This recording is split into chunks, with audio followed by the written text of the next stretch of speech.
உண்டாம் நல்ல மனம் உண்டாம், மாமலரால் நோக்குண்டாம், மேனி நுணங்காது பூக்கொண்டு, துப்பாத்து திருமேனி தும்பிக்கையான் பாதம் தப்பாமல் சார்வார் தமக்கு. இந்த வீடியோவில் நம்ம பார்க்கக்கூடிய விஷயம் அப்படிங்கிறது மே மாதத்துக்கான பலன்கள். இந்த மே மாதம் அப்படிங்கிறது ஆங்கில மாதம். மே மாதம் அப்படிங்கிறது சித்திரையினுடைய 18ஆம் தேதியிலிருந்து ஜூலை மாதம் ஜூலை மாதம் தொடக்கம் வரைக்கும், அதாவது சித்திரை வைகாசி 17ஆம் தேதி வரைக்கும் இருக்குது. மொத்தம் 30 நாள் இருக்குது இந்த மே மாதம் அப்படிங்கிறது. இந்த 30 நாளுக்குமான பலன்கள் அப்படிங்கிறது என்ன, 12 ராசிக்கும் அப்படிங்கிறத நம்ம பார்க்குறோம். முதல்ல இந்த சித்திரையினுடைய விசேஷங்கள் என்ன அப்படிங்கிறத பார்ப்போம். சித்திரை மாதம் அப்படிங்கிறது சித்ரா பௌர்ணமி அப்படிங்கிறது ரொம்ப தவிர்க்க முடியாத ஒரு விஷயம். சித்ரா பௌர்ணமி அப்படிங்கிறது சித்திரை 17 அன்று வருது. சித்திரை 17 அப்படின்னு எடுத்துக்கிட்டிங்கன்னா சித்திரை 18 வரைக்குமே பௌர்ணமி இருக்கும். சித்திரை 18 தான் மே மாதத்தினுடைய முதல் நாள். அப்போ இந்த மே மாதம் தொடங்கிறது சித்ரா பௌர்ணமியில் தான் தொடங்குது. ஸோ இந்த மே மாதம் மிகுந்த சிறப்பு வாய்ந்த மாதம் அப்படிங்கிறத நம்ம தெரிஞ்சுக்கணும். இந்த மாதத்தினுடைய கிரக நிலைகள் அப்படிங்கிறது ரொம்ப ரொம்ப ரொம்ப விசேஷமாக இருக்குது. என்ன விசேஷமாக இருக்குது அப்படின்னு கேட்டிங்கன்னா, மேஷத்தில் வழக்கம் போல் எல்லா சித்திரை மாதத்திலும் சூரியன் உச்சமாக தான் இருப்பார். ஆனால் இந்த வருடம் மட்டும் செவ்வாய் ஆட்சி பலம் கொண்டு அதே வீட்டில் இருக்கார். அதே மாதிரி ரிஷபத்தில் புதனும் சுக்கிரனும் 2 நட்பு கிரகங்களும் இணைஞ்சு ஒரு அற்புதமான ஒரு நிலையில், சிம்மத்தில் கேது, அடுத்த நிலையில் பார்த்திங்கன்னா மிதுனத்தில் குரு, அவர் இந்த மாதத்தில் கடகத்தை நோக்கி பயணிப்பார். அதே மாதிரி கும்பத்தில் ராகு, மீனத்தில் சனி.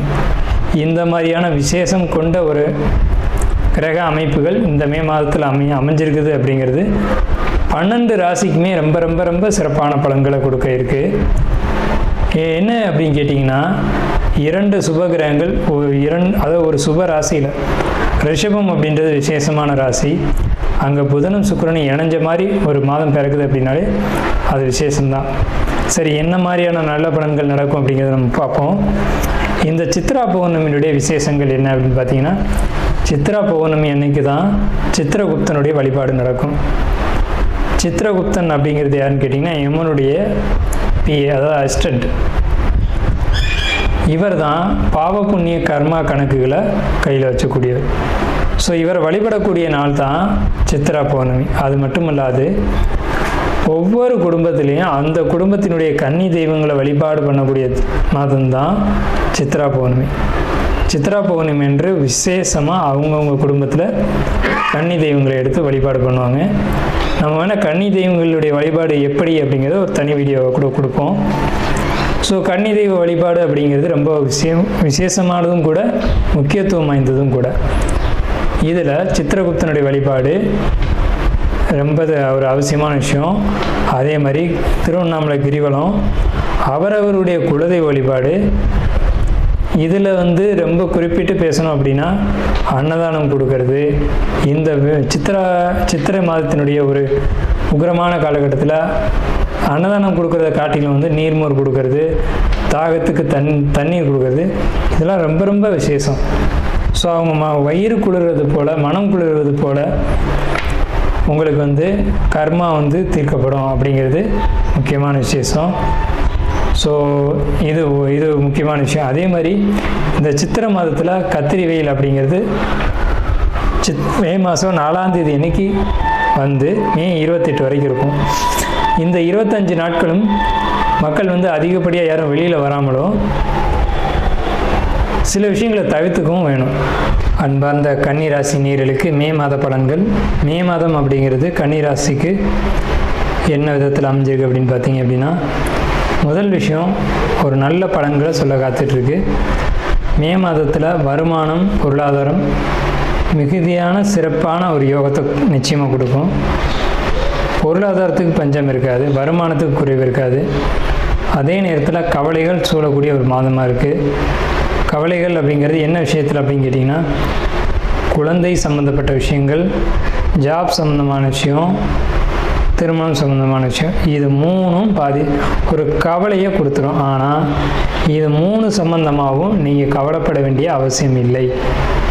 என்னன்னு கேட்டிங்கன்னா, உங்களுக்கு காதல் பற்றி ஒரு கவலை இருக்குது, உங்களுக்கு ஜாப்பில் மற்றவங்க தொந்தரவு கொடுக்குறாங்கன்ற கவலை இருக்குது, உங்களுக்கு திருமணம் நடக்குமா, அதுலேயும் குறிப்பாக காதல் திருமணம் நடக்குமான்ற ஒரு கேள்வி இருக்கும். கன்னிராசி அன்பர்களுக்கு நிச்சயமாக காதல் திருமணம் கைகூடும், வெற்றி அடையும். இந்த மே மாதத்தில் உங்களுடைய காதல் அங்கீகரிக்கப்படும். இது வீண் பயம்தான், நீங்கள் எடுத்துக்கிறது ஒரு வீணான ஒரு கவலையும் பயம்தான். சில சட்டவிரோதமான விஷயங்கள் உங்களுக்கு பாதிப்புகளை ஏற்படுத்தலாம். ஒன்றும் இல்லை, இப்போ ஒரு உதாரணத்துக்கு சொல்லணும் அப்படின்னா, இப்போ ஒரு வெஹிக்கிளில் போகிறீங்க, ஹெல்மெட் இல்லை அப்படின்ற பட்சத்தில் ஃபைன் போடலாம். இந்த மாதிரியான பாதிப்புகள் தான் இருக்கே தவிர நீங்கள் பயப்படும்படியாக பெரிய அளவில் பாதிப்புகள் இல்லை. லக்னாதிபதி 9 அமைஞ்சு 2ஆம் அதிபதி 9 அமைஞ்சது அப்படிங்கிறது உங்களுக்கு வருமானம் மிகுதியாக வரும். ஜாப்பில் அல்லது தொழிலில் நீங்கள் தொழில் பண்ணக்கூடிய விஷயமும் உங்களுக்கு வெற்றியை கொடுக்கும், ஜாப் பண்ணக்கூடிய விஷயமும் வெற்றியை கொடுக்கும்.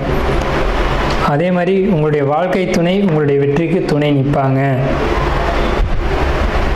வாழ்க்கை துணை தான் எல்லா விஷயமான வெற்றிக்கும் அடிப்படை. ஸோ அவங்க உங்களுக்கு வெற்றிக்கு துணை நிற்பாங்க அப்படிங்கிறதுல மாற்றுக்கிறதுக்கு இடமில்லை. உங்களுக்கு ஜாப் சம்மந்தமான ஒரு எண்ணங்கள் இருக்குது அப்படின்னா, அதுவும் ஐடி துறையோ அல்ல வெளிநாட்டு சம்மந்தமான ஜாப் முயற்சி பண்ணிடுறீங்க அப்படின்னாலோ இந்த காலகட்டம் உங்களுக்கு ஏற்ற காலகட்டம். ஆனால் ஒரு சின்ன விஷயம், உங்களுடைய சுயஜாதகம் அதுக்கு சப்போர்ட் பண்ணுதா அப்படிங்கிறத பார்த்துங்க. அதாவது சுயஜாதகம் அப்படின்றது நீங்கள் பிறந்த காலகட்டத்தில் எந்த ஜாதகம் அது சப்போர்ட் பண்ணுதான்றதை பார்த்துக்கோங்க. அது சப்போர்ட் பண்ணல அப்படின்ற பட்சத்தில் நீங்கள் கொஞ்சம் கவனமாக தான் இருக்கணும். ஏன்னு கேட்டிங்கன்னா, இந்த காலகட்டம் கொஞ்சம் கண்டகச்சனி அப்படிங்கிறதுனால யோசித்து செய்யணும் அப்படிங்கிற அமைப்பும் இருக்குது. ஸோ அதனால் இந்த எச்சரிக்கை. மற்ற மாதிரியான கவலைகள் உங்களுக்கு அதிகம், டிப்ரெஷன் உங்களுக்கு அதிகம். இதனால் நீங்கள் செய்யக்கூடிய ஜாப்பில் ஏதேனும் தவறுகள் செய்து அதன் மூலமாக ஜாப்பில் சில சங்கடங்களை நீங்கள் சந்திச்சுக்கலாம் அப்படிங்கிற ஒரு அமைப்பு இருக்குது. அதே மாதிரி படிப்பில் மதிப்பெண் குறையும். மாணவர்களை பொறுத்த வரைக்கும் கலைத்துறையில் இருக்கக்கூடியவங்களுக்கு மதிப்புகள் குறையும். அதே மாதிரி உங்களுக்கு கலைத்துறையில் இருக்கவங்களுக்கு மதிப்புகள் குறைஞ்சால் வாய்ப்புகள் கிடைச்சிக்கிட்டே தான் இருக்கும். அந்த வாய்ப்புகளை பயன்படுத்தி நீங்கள் முயற்சி செய்து வெற்றி அடைஞ்சிக்கணும். நாம் இதுவரைக்கும் பார்த்த ராசி பலன்கள் எல்லாமே பொதுவான ராசி பலன்கள் தான், 12 ராசிக்குமே. அப்போது உங்களுடைய தனிப்பட்ட பிறப்பு ஜாதகம் அப்படிங்கிறது உங்கள் ஜாதகத்தில் தனிப்பட்ட பலன்களை கையில் வச்சுருக்கோம். உங்களுக்கு ஜோதிடம் சம்பந்தமான சந்தேகங்கள் இருந்தாலும் சரி, அல்லது ஜோதிடம் பார்க்கணும் அப்படின்ற எண்ணங்கள் இருந்தாலும் சரி, இல்லை ஜோதிடத்தில் சந்தேகம் இருக்குன்னு நீங்கள் நினச்சாலும் சரி, நம்ம நம்பர் கீழே ஸ்க்ரீனில் தெரியுது. அந்த நம்பருக்கு கான்டாக்ட் பண்ணி நீங்கள் எந்த நேரத்தில் வேணாலும் நம்மக்கிட்ட பேசலாம். இல்லை ஜாதகம் பார்க்கணும் அப்படின்னாலும் நீங்கள் அப்பாயின்மெண்ட் வாங்கிட்டு எப்போ வேணாலும் நம்மளை கான்டாக்ட் பண்ணி ஜாதகம் பார்த்துக்கலாம். நன்றியும் வாழ்த்துக்களும். வாழ்க வளமுடன்.